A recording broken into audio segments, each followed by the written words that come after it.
Good day. My name is Clayton Johnson, and I'm going to be doing a presentation for you on dyslexia. Viewers beware. This PowerPoint is the PowerPoint to ruin all other PowerPoints. Is dyslexia a medical or a learning term? The simple answer is both. Originally, dyslexia was a medical term meaning impaired words, reading, or language. Nowadays, it is more so known as a learning term. And according to the International Dyslexia Association's 2002 definition, dyslexia is a specific learning disability that is neurological in origin and is characterized by difficulties with accurate and/or fluent word recognition and by poor spelling and decoding abilities. These difficulties typically result from a deficit in the phonological component of language that is often unexpected in relation to other cognitive abilities and the provision of effective classroom instruction. Secondary consequences may include problems in reading comprehension and reduced reading experience that can impede growth of vocabulary and background knowledge.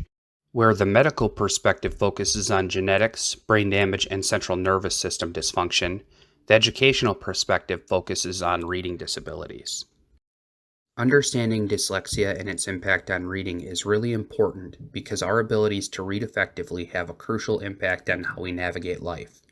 Remember, reading disabilities reflect a persistent deficit rather than a developmental delay and can impact other areas of study such as mathematics and science.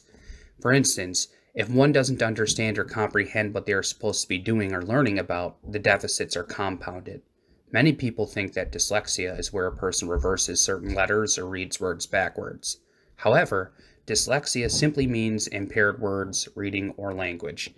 So they are seeing exactly what, quote, a normal person would see. Their brain is just not processing it correctly, therefore resulting in misunderstanding or a lack of comprehension. Although there is not one specific cause of dyslexia, research shows several factors and several causes known as core deficits. The core deficits are phonological, naming speed, and orthographic.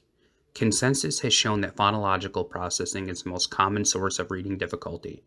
Difficulty in phonological learning difficulty makes tasks requiring word recognition skills more difficult and results in the common problem of dyslexia, or experiencing a reading disability.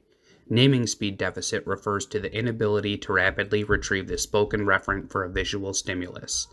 Naming speed deficit shows some correlation to other reading disabilities, but ultimately can be a standalone issue. An inability to rapidly retrieve or reference letter knowledge would limit the ability to establish representations of letter sequences in memory, as well as the quality of committing orthographic codes to memory. An orthographic deficit references an issue with the structure of language, which would hinder the connectivity pattern among the orthographic, phonological, and meaning processors. In order to effectively teach reading skills, it is important for one to understand the general organization of reading content and its subskills. I've put an infographic on the screen to help assist with this. Text comprehension is the central purpose of reading, hence why it is at the center of the infographic. Experience affects both comprehension and language. If you have not experienced something such as a New York City fire escape, that would pose an issue comprehending what it is. As you can see, not only does experience affect text comprehension, but also language, hence the arrows. Language is important because it plays a role in how we develop the sentence structure that we use. The more exposure we have to language development, the better off we are to further our vocabulary as well as sentence structure. Decoding is important because it affects how we convert text to speech. Fluency is important because it refers to an individual's ability to read words accurately at a pace that facilitates understanding and with expression, proper phrasing, and intonation. Strategies refers to how a reader puts it all together to make sense of what they are reading. As you can see, they are all interconnected. There are several theories about the development of reading skills. One of those is Airy's theory, which states that the reader passes through a series of 4 phases, which are the pre-alphabetic phase, the partial alphabetic phase, the full alphabetic phase, and the consolidated alphabetic phase. During the pre-alphabetic phase, also known as the visual cue phase, The reader is developing the ability to form connections between salient features of the word and the meaning of the word. The reader may rely on irrelevant and unreliable cues that mimic associations with the logo and the printed word, such as the golden arches of McDonald's. The difficulty with this phase is that connections are made with visual features and the word are arbitrary and not systematic. In the partial alphabetic phase, or the phonetic cue phase, reading is characterized by the rudimentary knowledge of the letter and sound correspondence and is necessary to phonetically read. They may use initial or final letter sounds and ignore the medial sounds to recognize words. Although this is more reliable than the pre-alphabetic phase, it is inadequate to develop skilled reading. During the full alphabetic phase, also known as cipher reading, words are accessed in memory through a process called phonological recalling.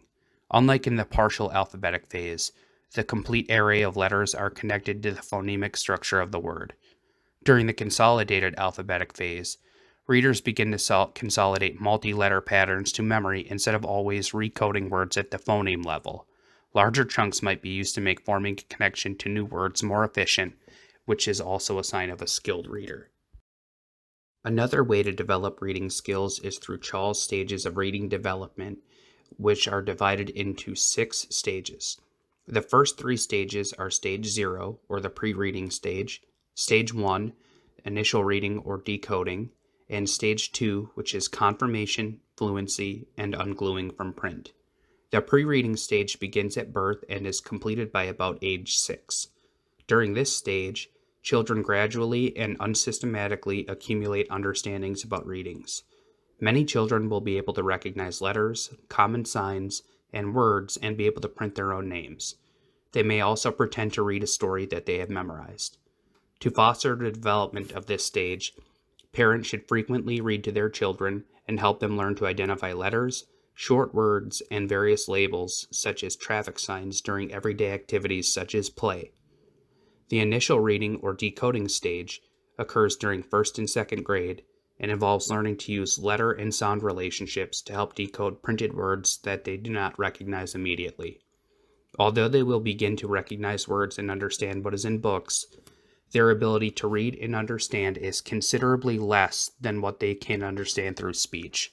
A common problem identified during this stage is when they do not recognize that words have parts such as syllables and phonemes. The next stage, confirmation, fluency, and ungluing from print, occurs through 2nd and 3rd grades. During this stage, what students have learned is consolidated in the recognition of words and the use of decoding skills to help them comprehend easy and familiar texts. Students are automatically using their previously acquired skills through repetition and practice. Because of this development, they are beginning to improve fluency and reading rates. The transition from the initial reading stage to the fluency stage is similar to learning a new skill. When first learning, a student must concentrate hard and focus, but with practice, a student can do this without thinking. The final 3 stages of Chall's reading development are Stage 3, reading for learning the new, Stage 4, multiple viewpoints, and Stage 5, construction and reconstruction. Reading for learning the new stage begins in 4th grade and continues through 8th grade. This begins the concept of reading to learn, as opposed to learning to read as was in the previous stages. Learning can be fostered by reading various, wide-ranging materials, and word study is more concerned with the meanings of words than with the recognition or decoding of words. During this stage, students with learning disabilities are in need of effective and efficient instruction to help overcome deficiencies at earlier stages. Multiple viewpoint stage occurs during secondary school, when students are expected to read and compare various materials, concepts, and viewpoints. Instruction and comprehension monitoring should be followed by instruction in study skills and the use of reference materials. To facilitate the use of textbooks, students that have difficulty reading them, one should focus on activating higher knowledge and supplement them with materials focusing on vocabulary and background information to be developed to help facilitate that work. The final stage, construction and reconstruction, occurs at the college level where students can read books and articles in great depth and use them for their own purposes. By reading what others have written, students are able to construct knowledge for their own use. Students are able to synthesize information and form their own hypotheses related to the specific area of study at various levels. Reading at this age requires a specific body of knowledge in a highly specialized area. This stage of the theory is dependent on the other previous stages. There are various methods one can use to assess reading abilities. I have chosen 3 of them to discuss in greater detail. I have lumped standardized or norm reference tests and teacher-made tests in together. Although they can be very different, they have a lot of the same positives and negatives. Both of them are great as far as evaluating a large amount of students at the same time and comparing the large amounts of data. One major problem with these is that there's a ton of room for unintended biases. When using these methods, one needs to be careful and not use them as an actual clinical assessment for disability, but instead use them as a screening tool to identify students who might need further testing. Criterion reference tests are also a great way to identify deficiencies, focus in on them, and create an action plan on how you can address the deficiencies. Basically, one creates a set list of skills and separating criteria to delineate what quantifies a deficiency. If the threshold is not met in a specific area, you then create a plan and work with the student until they become proficient in that area. Informal assessment is the most quick and readily available type of assessment. An example of this is when you have a group of students and you're reading aloud for story time, and you identify a particular student who needs coaching on a lot of words, has difficulty sounding things out, or maybe has a non-fluent pace. This is a great opportunity to identify those students and give them extra one-on-one time to identify specific needs. Although there are various teaching strategies, I wanted to cover 2 of them in particular. The first is a neurological impress method. This teaching strategy was originally developed to help teach reading to students with severe reading disabilities. It consists of joint reading at a rapid pace by the student and the teacher. The teacher will sit slightly behind the student and speak to the student directly into their ear. The goal is to read as much as possible during a specified time period without mentally fatiguing the student. At first, the teacher reads slightly faster and louder than the student, who should be encouraged to keep pace and not worry about making mistakes. The teacher slides their finger along the words as they are reading. As competency improves, the teacher will speak softer and slower while the student begins to slide their finger over the words. The goal of this method is to attain fluent reading automatically and is most effective on students 10 years of age and older who spend a lot of time sounding out words. Progress is shown by reading phrases and not isolated words, and pausing for punctuation, which was previously ignored. I also wanted to go over the reciprocal teaching method. There are 4 parts to this method: predicting, question generating, summarizing, and clarifying. During the prediction portion, students make predictions about upcoming content from text cues or prior knowledge. The goal of this is to give students an understanding about the purpose of the content they are reading. In the question generating portion, through teacher modeling, practicing, and generating main idea questions, students learn to identify information that provides substance for a question. Students become more involved rather than responding to text questions. Summarizing is the next step of the reciprocal teaching method. It involves students summarizing what they read and monitors their comprehension levels. The clarifying portion involves giving attention reasons as to why the text may have been difficult to understand. It explores why the student was having difficulty. Was it a knowledge issue or perhaps a phonetics issue? After covering dyslexia in great detail, I really kind of wanted to focus on what I learned and how this class impacted me. So, I was part of that group of Americans that thought dyslexia was, these people were seeing something completely different than what I was seeing, or that, it was, people of lesser intelligence. And after this course, I realized that it's a neurologic issue, and that oftentimes people with dyslexia actually have higher intelligence. So that was extremely interesting to me, and just also about how important it is to have, a great lesson plan and clearly defined goals for what you're trying to teach and how you're going to convey that message to the students.